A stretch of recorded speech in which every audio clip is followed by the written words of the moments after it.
Corona సమయంలో దానవీర శూర శ్రీనుగా మారిన శూర శ్రీనివాస్ ఇప్పటికీ తన సేవా కార్యక్రమాలను కొనసాగిస్తూనే ఉన్నారు. అన్నదానాలు నిత్య కృత్యం కాగా పాఠశాలల అభివృద్ధిలో భాగంగా విద్యార్థులకు సేవలందించడంలో కూడా తన మార్కును సొంతం చేసుకుంటున్నారు.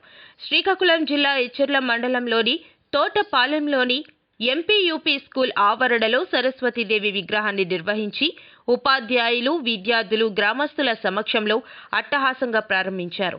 ఈ సందర్భంగా ఎస్ఎస్ఆర్ చారిటబుల్ ట్రస్ట్ అధినేత శూర శ్రీనివాసరావు మాట్లాడుతూ భవిష్యత్తులో ఉన్నత స్థాయిలో స్థిరపడాలంటే విద్యార్థి దశే కీలకమని అన్నారు.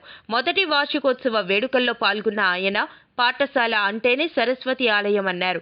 అందుచేత సరస్వతి విగ్రహాన్ని ఏర్పాటు చేశానన్నారు. అమ్మవారిని దర్శించుకుని ఇప్పటి నుంచే విద్యార్థులు తమ భవిష్యత్తును ప్రణాళికాబద్ధంగా మలుచుకోవాలని చెప్పారు. తల్లిదండ్రులు, ఉపాధ్యాయులు చెప్పే విషయాలను గుర్తుపెట్టుకుని ఆచరించాలని చెప్పారు. ఈ వయసులో తొందరగా చెడు ప్రభావాలకు లోనయ్యే అవకాశం ఉంటుందని, అపరిచిత వ్యక్తులకు దూరంగా ఉండాలని, సెల్ ఫోన్లకు బానిసలుగా మారరాదని అన్నారు. భవిష్యత్తు కలలకు ఇది పునాదని, ఇక్కడ బాగా చదువుకుని మంచి మార్కులు సాధించిన వారు సమాజంలో అందరితో గౌరవించబడతారన్నారు. తల్లిదండ్రులు కూడా పిల్లలకు ఫోన్లను ఇవ్వకుండా చూడాలన్నారు. ఏనాడు విద్యకు పేదరికం అడ్డు కాదని, ఏకాగ్రతతో ఆసక్తి కనబరిస్తే ఉన్నత శిఖరాలను అధిరోహించవచ్చునని విద్యార్థులకు తెలియజేశారు.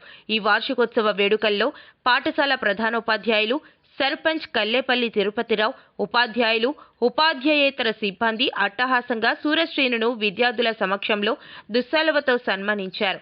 సరస్వతి విగ్రహం ఏర్పాటుతో పాఠశాలకు నిండుదనం వచ్చిందని సంబరపడ్డారు.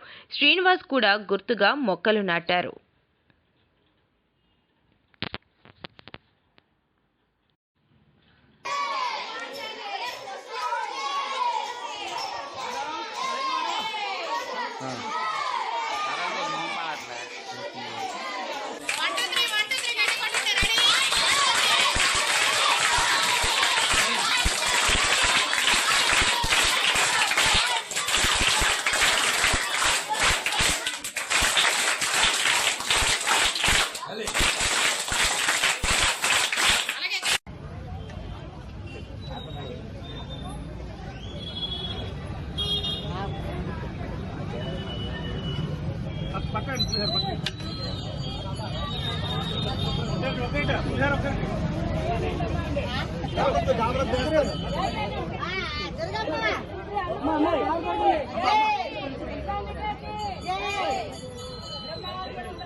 तुम्हाला